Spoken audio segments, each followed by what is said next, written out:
Olá, muito boa noite, estimadas e caríssimas amigas, amigos de Ideal Espírita.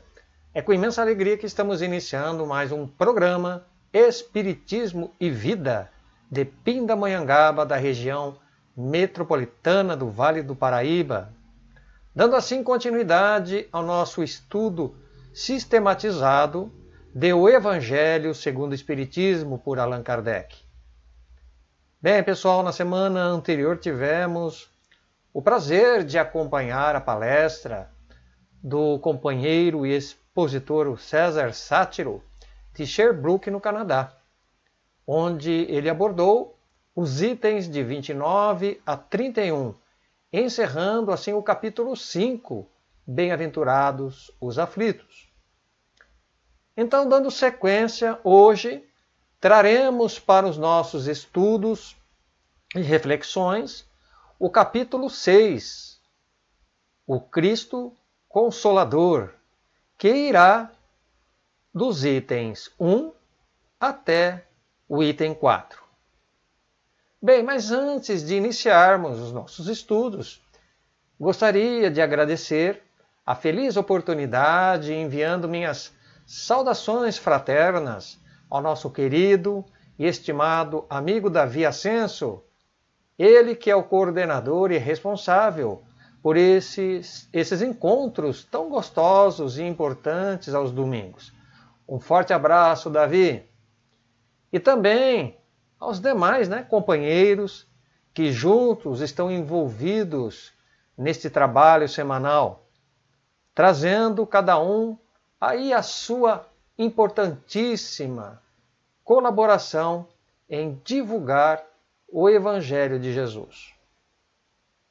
Possamos então sermos envolvidos neste clima de paz e de amor, rogando a Jesus que recaia a vossa luz bendita e amorosa em nossos corações. Bem, de maneira geral, cada pessoa segue ou tem um estilo de vida diferente. Isso é fato. É que melhor se adapte às suas necessidades, interesses e realizações no cotidiano, sempre no objetivo comum de se obter e garantir o bem-estar e a sua própria segurança.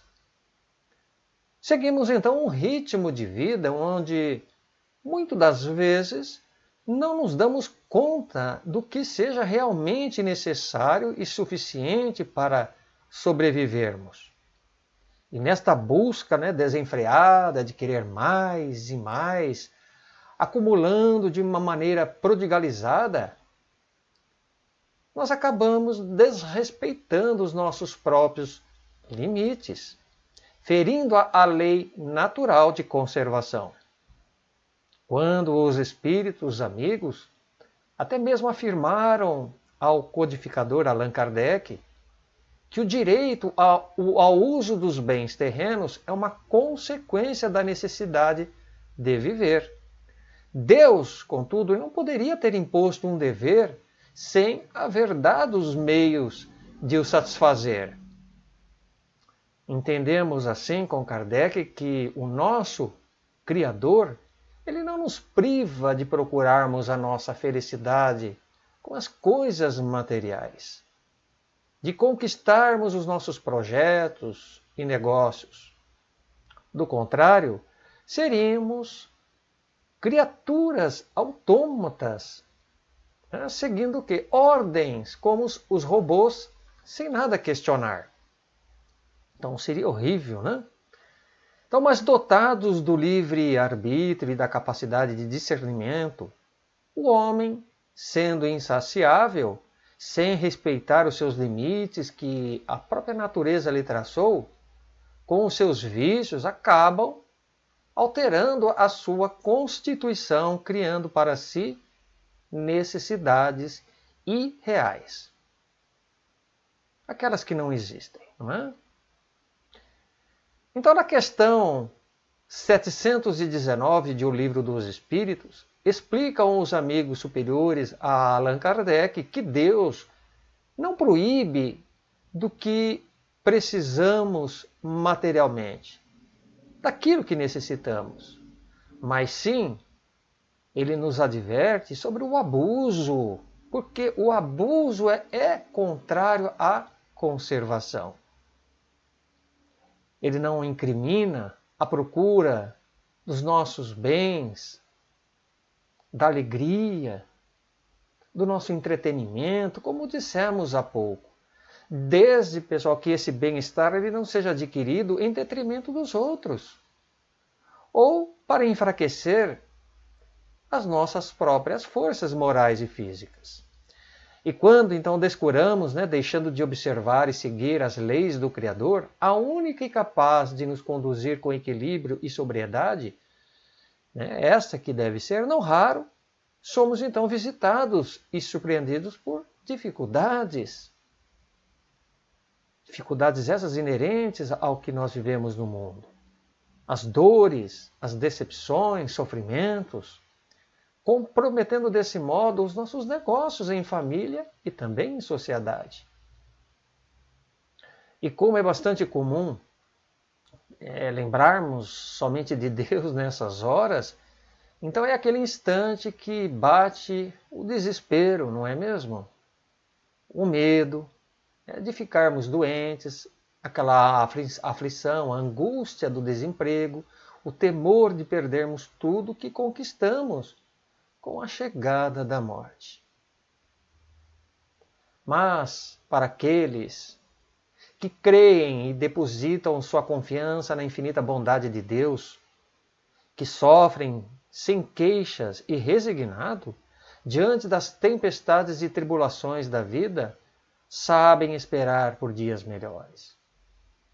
Sem se inquietarem com a falta dos prazeres materiais, das riquezas do mundo físico. Aplicando estas palavras de Jesus: onde estiver o teu tesouro, aí estará também o teu coração. Foi isso que levou Jesus a dizer, como vamos ver aqui no slide, que está dentro do nosso contexto de estudo, do nosso capítulo: vinde a mim, todos vós que estáis fatigados, e eu vos aliviarei. Pois bem, pessoal, nas bem-aventuranças, a consolação que Jesus nos oferece está relacionada ao alívio das aflições dos que choram e sofrem em sua jornada na Terra. Allan Kardec ele expressa que todos os sofrimentos, misérias, decepções, dores físicas, perda de seres amados, encontram a sua consolação na fé no futuro, na confiança na justiça de Deus. Que o Cristo ele vem ensinar aos homens, e continua dizendo, sobre aquele que, ao contrário, nada espera após esta vida, ou que simplesmente duvida, as aflições chegam com todo o seu rigor, e nenhuma esperança lhe abranda os amargores das provações.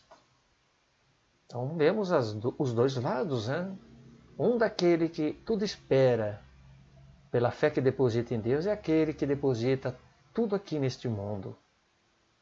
No Evangelho, até de Mateus, no capítulo 9, versículo 10 a 12, temos a seguinte narrativa, quando ali diz: e aconteceu que, estando Jesus assentado à mesa numa casa, eis que, vindo muitos publicanos e pecadores, se assentaram a comer com ele e com seus discípulos. E vendo isto, os fariseus diziam aos seus discípulos: por que come o vosso mestre com os publicanos e pecadores? Mas, ouvindo-os, Jesus disse: os são não têm necessidade de médico, mas sim os enfermos. Pois bem, então Jesus, em seu amor e sabedoria, dirigia-se sobretudo aos pobres e deserdados, porque eram eles, pessoal, os que mais necessitavam de consolo. E aos cegos, humildes e de boa fé, porque eles pediam que eles abrissem os olhos, mas os olhos espirituais, e não para aqueles que ainda se mantinham na retaguarda como orgulhosos, que acreditavam possuir toda a luz e não precisavam de mais nada. Veja então que Jesus acrescenta aos seus ensinamentos, dizendo, ainda dentro deste seu pensamento: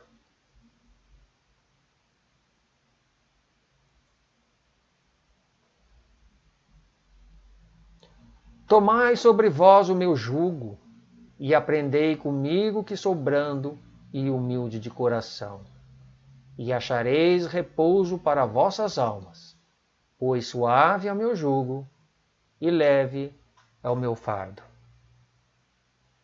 Aí está, então, o mestre, pela palavra e pelos seus ensinamentos, ele veio consolar os aflitos, os sofredores, os enfermos, que justamente necessitavam deste alívio e aceitavam o seu jugo. Daí o termo, o Cristo Consolador. Allan Kardec recorda que o jugo de Jesus, prometendo sua amorosa assistência e felicidade aos aflitos, dependerá da observância de vossas leis como condição expressa, básica, onde deveremos praticar conforme vossa narrativa evangélica que está em João, no capítulo 14, versículo 15 a 17, como vamos ver aqui no slide. Se vós me amais, guardai meus mandamentos, e eu pedirei ao meu Pai, e ele vos dará um outro Consolador, para que fique convosco para sempre. O Espírito de verdade que o mundo não pode receber, porque não o vê, nem o conhece. Então, pelo Evangelho de João, em que Jesus promete um outro Consolador, as razões de suas palavras permitem então entendermos que, para aquela época em que Jesus veio trazer o seu Evangelho, o povo não estava suficientemente maduro e preparado para receber as verdades do plano espiritual, da pátria, onde nós um dia retornaremos. Porque suas ideias estavam ainda muito assentadas sob as figuras e imagens materiais. Por isso que Jesus ele ensinava muitas vezes por parábolas e por simbologias.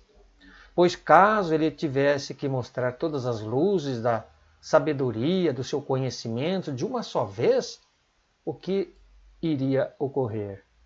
Suas vistas ofuscariam e suas mentes seriam confundidas, espiritualmente dizendo.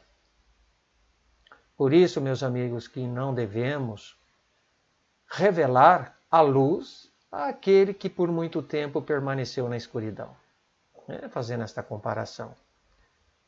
Então, literalmente, os olhos doeriam, não é mesmo? E muito mal passaríamos a enxergar.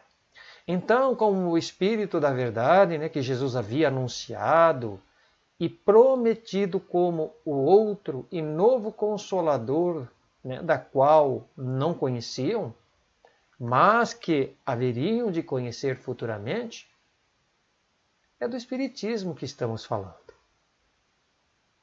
Consoladora e esclarecedora doutrina dos Espíritos, que surgiria em meados do século XIX,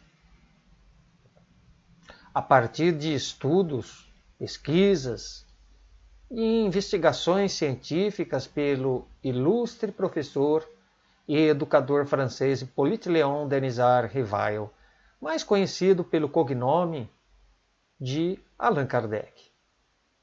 Mas antes mesmo de seu advento e revelação ao mundo, a trajetória e o futuro do Espiritismo já estava programada e delineada dentro das suas bases, a partir de uma planificação espiritual.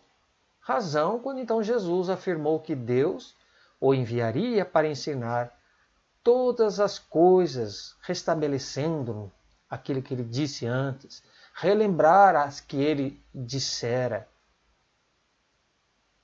Então, seria mais ou menos o que hoje expressamos por metáfora, né? Que o Espiritismo viria colocar os pingos nos is.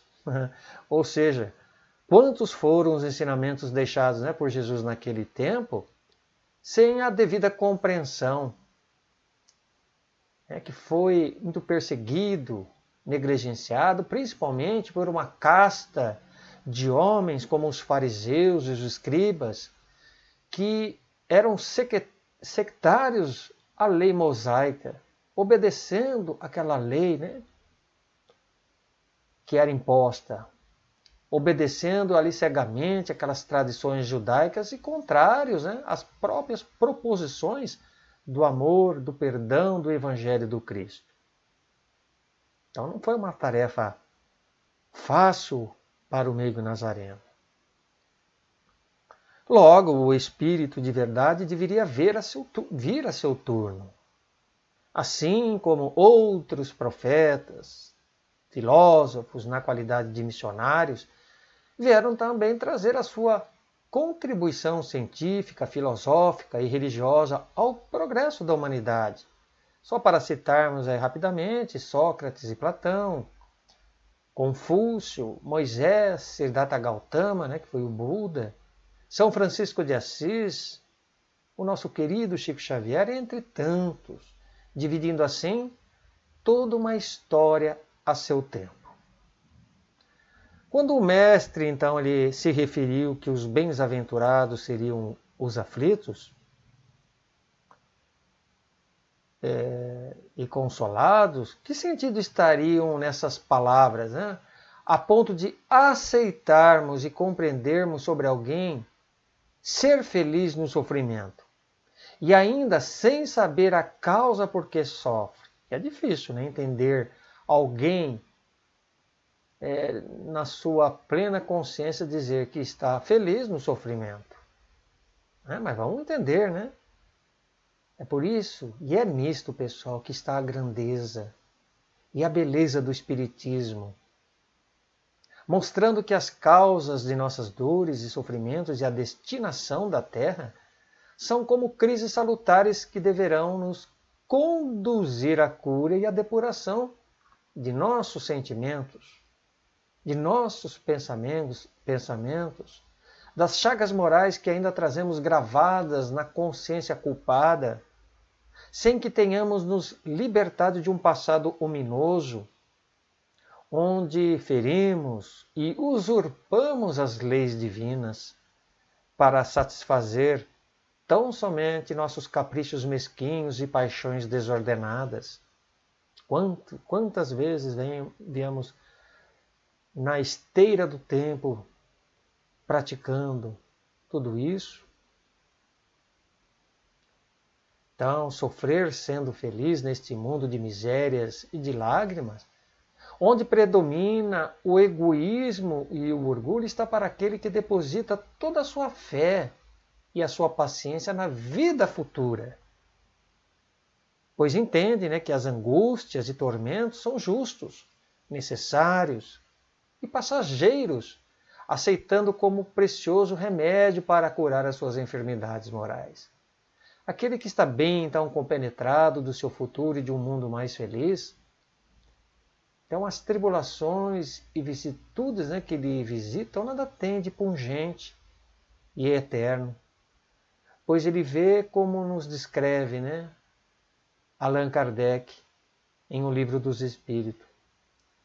Ele vê como uma rápida parada em precária hospedaria, ali, né, consolando-se facilmente de alguns aborrecimentos passageiros, de uma viagem curta que deverá conduzi-lo a uma posição tanto melhor quanto melhor tenha se preparado. Aplicando-se aquelas palavras de Jesus: no mundo tereis aflições, mas tende bom ânimo, eu venci o mundo. Então o Espiritismo vem assim, no tempo marcado, não é? Cumprir a promessa do Cristo, chamando os homens a despertarem e vivenciarem as suas verdadeiras leis e ensinamentos, como outrora ele mesmo nos dissera, que ouçam os que têm ouvidos para ouvir. Isto quer dizer, meus amigos, que se nos dedicarmos em assimilar e exemplificar o conteúdo da Boa Nova de Jesus, será bem mais fácil entendermos essas outras palavras. Conhecereis a verdade e ela vos libertará. Então o Espiritismo, ele vem abrir os nossos olhos, ouvidos. E de todos nós que ainda permanecemos na dúvida e na descrença, daqueles que perderam a sua fé e a confiança em si próprio, pois o Cristo Consolador fez do Espiritismo uma doutrina de suprema consolação aos deserdados da terra, dando uma causa justa e um fim útil a todas as dores e aflições. Porque ele não mais fala por alegorias e figuras como antigamente. E aquela simbologia do véu que ocultava as imorredoras realidades do céu foi levantado, para que todos ali pudessem conhecer e se abrigarem sob a mesma bandeira da paz, da caridade e da fraternidade, sem haver distinção de cor, classe ou raça. O Espiritismo vem mostrar que as dificuldades e dissabores que hoje enfrentamos, por meio das desigualdades físicas, sociais e econômicas, sem uma aparente razão de ser, provocando nos corações aquele sentimento de revolta, de inconformação, encontraremos a sua gênese no passado, como nos descreve Kardec. De outras vezes no presente, porque nem tudo está atrelado às vidas anteriores. Assim, onde temos com muita frequência no passado, o quê? Mal baratadas oportunidades de redenção e evolução. Ficamos marcando o passo, pessoal. Então, consciente de sua verdadeira e eterna realidade espiritual, reconhece o porquê de estar aqui. Essas pessoas que estão cônscias deste dever. Por que estão aqui? De onde veio e para onde vai e por que sofre? Enxerga o que a vida sob um outro prisma. Sabe que quanto mais lamentar e se revoltar contra os desígnios divinos, mais atrozes serão os vossos padecimentos. Pois Deus somente concederá amparo e consolação para aqueles que verdadeiramente amarem e praticarem os seus ensinamentos. O vinde a mim, todos que andais em sofrimento e sobrecarregados, dizendo que nos aliviaria, ele traz para todos nós uma conotação, um sentido ainda mais amplo e profundo, onde até mesmo deveríamos nos ater e refletir mais ao seu amoroso convite, entendendo que ir até Jesus, não bastará somente frequentarmos o templo religioso de nossa preferência, simplesmente por um desencargo de consciência ou por um compromisso social, onde apenas a presença física deverá contar, que agindo assim jamais lograremos o que? Êxito naquilo que buscamos para o alívio de nossas necessidades mais prementes do corpo e da alma. Muito importante também, meus amigos, que estejamos presentes em espírito, pois só assim iremos receber as benesses do mais alto. Muitos chegam, por exemplo, apenas para ilustrar, como nas instituições ou centros espíritas, principalmente em dias de paz, esperando milagres, que a sua vida se transforme da noite para o dia, como num passe de mágica, que os espíritos que ali o auxiliam né? Possa, através do magnetizador, naquele momento de transferência daquelas salutares energias fluídicas, fazer com que as doenças, que os problemas desapareçam por encanto. E não é assim. Sabemos que não funciona como nós imaginamos, como pensamos, né? Então, parafraseando Allan Kardec em sua obra O Céu e o Inferno, até poderíamos dizer, não é o centro e o passe que são fracos, é o espírito que não é forte. Entendendo que para sermos aliviados no momento do passe, dependerá exclusivamente de fatores primordiais, como a nossa seriedade, a nossa postura, a fé, o amor, o merecimento, e uma sintonia com bons e elevados pensamentos. Jesus, sobretudo, não disse em suas palavras que iria nos livrar. Vejam bem, não disse que iria nos livrar da opressão e do cansaço, mas que nos aliviaria. Não diz lá? Vinde a mim, vós todos que estáis cansados e oprimidos, que eu vos aliviarei? Então, a fim que pudéssemos, assim, ter condições de seguirmos a nossa árdua e íngreme jornada sem esmorecimento. Porque, pessoal, Jesus não poderia nem poderá retirar todo o peso de nossas culpas. Não, aflições como as angústias. Pois como somos autores da própria desdita, nós que plantamos, competirá a nós, sobretudo, o esforço incessante de nos libertar. Como medida e justa tarefa de reabilitação e corrigenda na presente existência.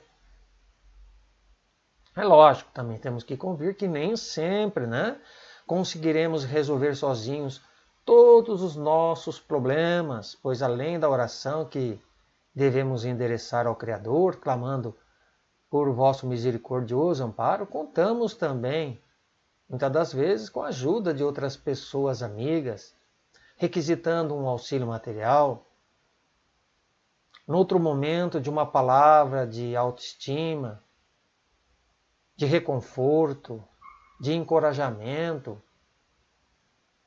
mas que seja como dissemos, de ajuda apenas. Essa sustentação, este auxílio, e não ficarmos esperando, acomodados, que tudo caia do céu de mão beijada, conforme o conhecido jargão popular, compreendendo por fim que ninguém poderá andar com as nossas pernas. É nós que temos que caminhar. A responsabilidade de crescer e evoluir é individual. Um exemplo, meus irmãos, bem característico, nos ilustra o Evangelho de Allan Kardec, em que um homem, estando ali perdido num deserto, sofrendo de sede terrível, ele sentia que iria desfalecer e cair sobre o chão. Então, nisto, ele pede a Deus para que o socorra, e ali fica esperando, mas logo percebe que nenhum anjo vem trazer-lhe o que beber. Entretanto, um bom espírito lhe sugere o quê? Um bom pensamento de se levantar, lhe inspira, e para seguir alguns passos adiante, mais à frente.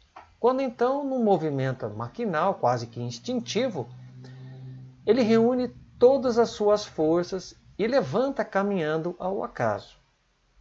Chegando então num monte, numa elevação, ao longe ele avista um riacho, o que acaba o encorajando.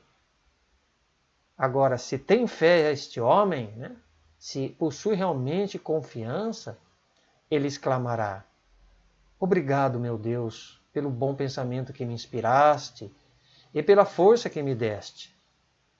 Agora, se este homem não tiver fé, ele dirá: que pensamento bom eu tive tomando esse caminho ao invés do outro. Muito me orgulho pela minha coragem e por não deixar-me abater. Ajuda-te a ti mesmo, que o céu te ajudará. Este, meus irmãos, é o cerne da questão, que para recebermos a ajuda de Deus é preciso ajudar a si mesmo. Então o amparo de Jesus certamente não nos faltará nos dias turbulentos, conturbados, mas ele espera que cada um faça a sua parte, empenhando-se na transformação íntima pela oração, pela caridade e pela vigilância de nossos atos e pensamentos. Sem isso não haveria progresso. Já dissera Jesus ao socorrer os aflitos e pecadores: vá e não peques mais. O Mestre querido, como o nosso divino consolador dos corpos e das almas, vem nos oferecer o seu jugo suave e seu fardo leve. Porque reconhecendo-nos como criaturas imperfeitas, vacilantes e frágeis que ainda somos, somente Ele, e por Ele, que encontraremos a necessária força, luz e entendimento para vencermos os reveses e superação das duras provas da existência física. Quantas vezes, ouvindo uma palestra no centro, ou participando de um trabalho beneficente, estamos ali às vezes com nossos pensamentos distantes e alheio, quanto aos objetivos propostos por Jesus. Quantas vezes estamos presentes só fisicamente, aguardando o quê? Ansiosos a hora de ir embora para casa. Ai, não vejo a hora de terminar tudo isso. Então, é necessário salientarmos que a prática desses ensinos é de vital importância para a nossa vida espiritual, para a nossa economia, para a nossa saúde do espírito. Aprendendo a sermos mansos e humildes de coração diuturnamente. Ir até Jesus, meus irmãos, é nos entregar e nos integrar aos valores nobres do amor e da caridade, da justiça e da fraternidade, para sermos justos merecedores do alívio que Jesus nos prometeu. A responsabilidade que Jesus espera de todos nós, dizendo: tome a sua cruz e segue-me, é a exemplificação dos seus ensinamentos no exercício do bem ao próximo. Quando começarmos a fazer disso um hábito e não uma obrigação, os fardos que carregamos como provas e expiações se tornarão mais leves e suaves. Pelas mãos amigas de Jesus, ajudando-nos a levantar de nossas quedas morais, assim como Ele próprio, embora tendo sido perseguido e condenado a morrer injustamente numa infame cruz, teve no instante de seu martírio e suplício o amparo das mãos de Simão de Cirene, ajudando-o a carregar a cruz até o Gólgota. Por isso que ele diz que o seu jugo é suave e seu fardo é leve. Nos expressa assim o espírito Bezerra de Menezes uma magnífica mensagem, dizendo: raia uma madrugada nova, e que a ciência e a religião dão-se as mãos em benefício da criatura humana.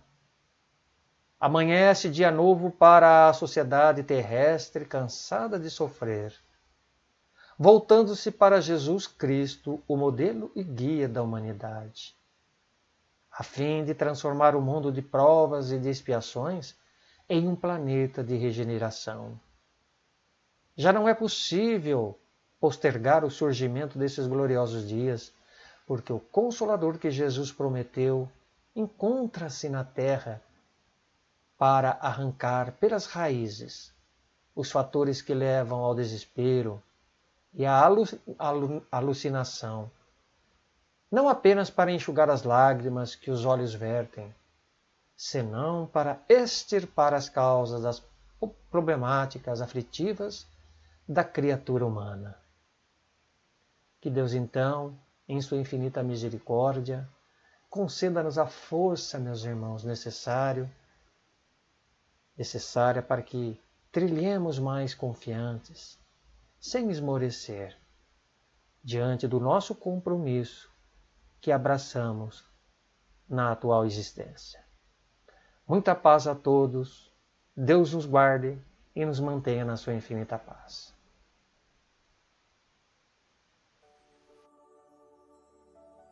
O grande doador.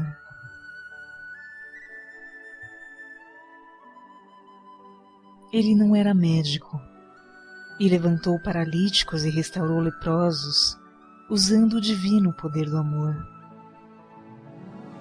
Não era advogado e elegeu-se supremo defensor de todos os injustiçados do mundo. Não possuía fazendas e estabeleceu novo reino na terra. Não improvisava festas e consolou os tristes e reergueu o bom ânimo das almas desesperadas. Não era professor consagrado e fez-se o mestre da evolução e do aprimoramento da humanidade. Não era doutor da lei e criou a universidade sublime do bem para todos os espíritos de boa vontade. Padecendo amarguras, reconfortou a muitos. Tolerando aflições, semeou a fé e a coragem.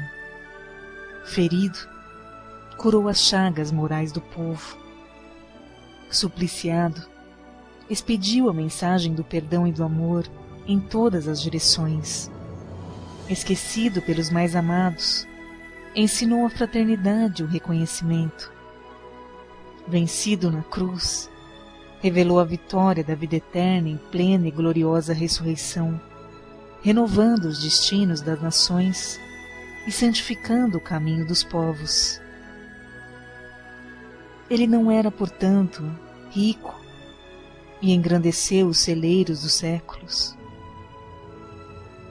Quem oferecer assim o coração em homenagem ao divino amor da terra, poderá desse modo, no exemplo de Jesus, embora anônimo, aflito, apagado ou crucificado, atender à santificada colaboração com Deus a benefício da humanidade.